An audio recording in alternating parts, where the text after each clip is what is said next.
श्री वल्लभाधीश की जय। श्री गोसाई जी परम दयाल की जय। श्याम सुंदर श्री यमुने महारानी की जय। श्री गिरिराज धरण की जय।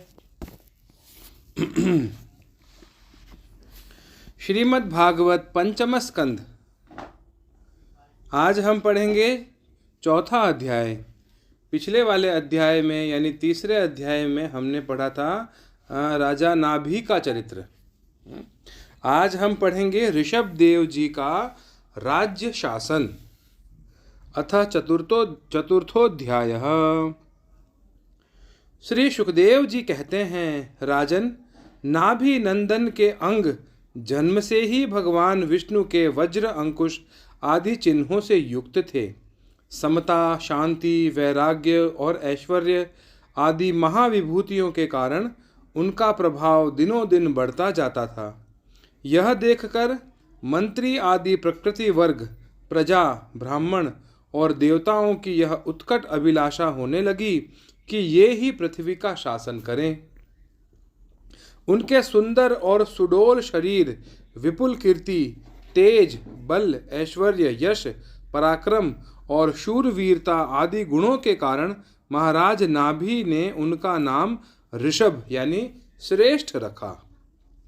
एक बार भगवान इंद्र ने ईर्ष्यावश उनके राज्य में वर्षा नहीं की। तब योगेश्वर भगवान ऋषभ ने इंद्र की मूर्खता पर हंसते हुए अपनी योग माया के प्रभाव से अपने वर्ष अजनाभ खंड में खूब जल बरसाया। महाराज नाभि अपनी इच्छा के अनुसार श्रेष्ठ पुत्र पाकर अत्यंत आनंद मग्न हो गए और अपनी ही इच्छा से मनुष्य शरीर धारण करने वाले पुराण पुरुष श्री हरि का सप्रेम लालन करते हुए उन्हीं के लीला विलास से मुग्ध होकर वत्स, तात ऐसा गदगद वाणी से कहते हुए बड़ा सुख मानने लगे। जब उन्होंने देखा कि मंत्रिमंडल, नागरिक और राष्ट्र की जनता ऋषभ देव से बहुत प्रेम करती है, तो उन्होंने उन्हें धर्म मर्यादा की रक्षा के लिए राज्याभिषेक करके ब्राह्मणों की देख रेख में छोड़ दिया। आप अपनी पत्नी मेरु देवी के सहित बद्रिकाश्रम को चले गए। वहां अहिंसा वृत्ति से, जिससे किसी को उद्वेग न हो, ऐसी कौशलपूर्ण तपस्या और समाधि योग के द्वारा भगवान वासुदेव के नर नारायण रूप की आराधना करते हुए समय आने पर उन्होंने उन्हीं के स्वरूप में लीन हो गए। पांडुनंदन, राजा नाभि के विषय में यह लोकोक्ति प्रसिद्ध है। राजर्षि नाभि के उदार कर्मों का आचरण दूसरा कौन पुरुष कर सकता है, जिनके शुद्ध कर्मों से संतुष्ट होकर साक्षात श्री हरि उनके पुत्र हो गए थे। महाराज नाभि के समान ब्राह्मण भक्त भी कौन हो सकता है, जिनकी दक्षिणा से संतुष्ट हुए ब्राह्मणों ने अपने मंत्र बल से उन्हें यज्ञशाला में साक्षात श्री विष्णु भगवान के दर्शन करा दिए। भगवान ऋषभ देव ने अपने देश अजनाभ खंड को कर्म भूमि मानकर लोक संग्रह के लिए कुछ काल गुरुकुल में वास किया। गुरुदेव को यथोचित दक्षिणा देकर गृहस्थ में प्रवेश करने के लिए उनकी आज्ञा ली।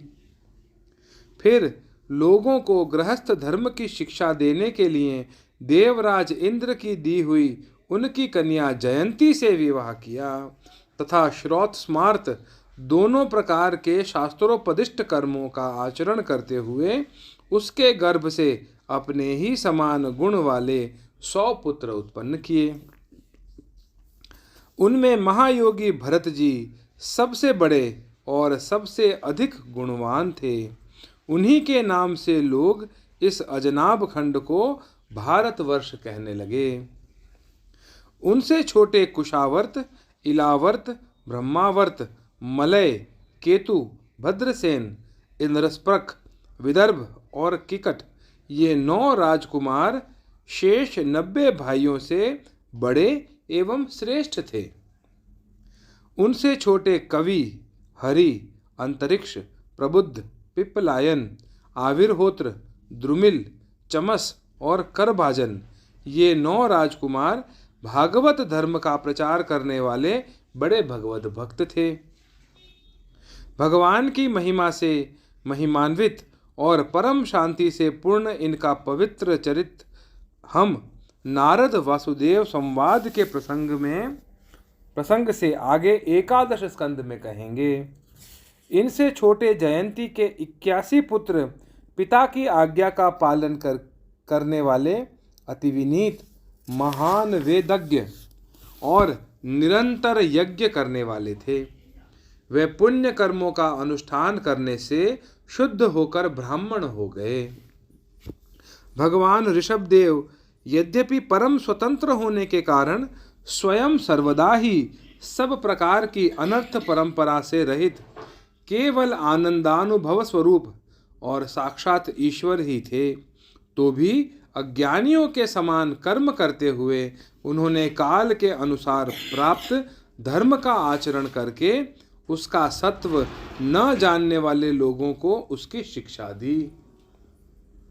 साथ ही सम, शांत, सुहृद और कारुणिक रहकर धर्म, अर्थ, यश, संतान, भोग, सुख और मोक्ष का संग्रह करते हुए गृहस्थाश्रम में लोगों को नियमित किया। महापुरुष जैसा जैसा आचरण करते हैं दूसरे लोग उसी का अनुकरण करने लगते हैं।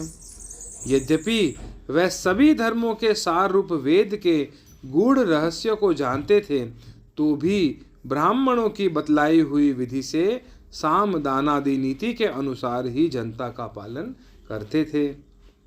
उन्होंने शास्त्र और ब्राह्मणों के उपदेशानुसार भिन्न भिन्न देवताओं के उद्देश्य से द्रव्य, देश, काल, आयु, श्रद्धा और ऋत्विज आदि से सुसंपन्न सभी प्रकार के 100 यज्ञ किए।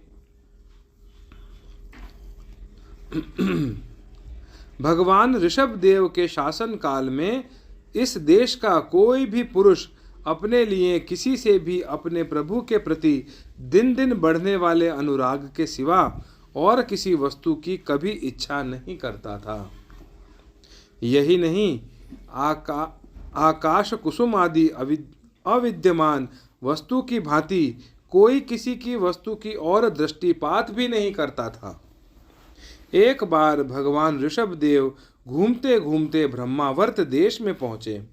वहां बड़े बड़े ब्रह्मर्षियों की सभा में उन्होंने प्रजा के सामने ही अपने समाहित चित्त तथा विनय और प्रेम के भार से सुसंयत पुत्रों को शिक्षा देने के लिए इस प्रकार कहा।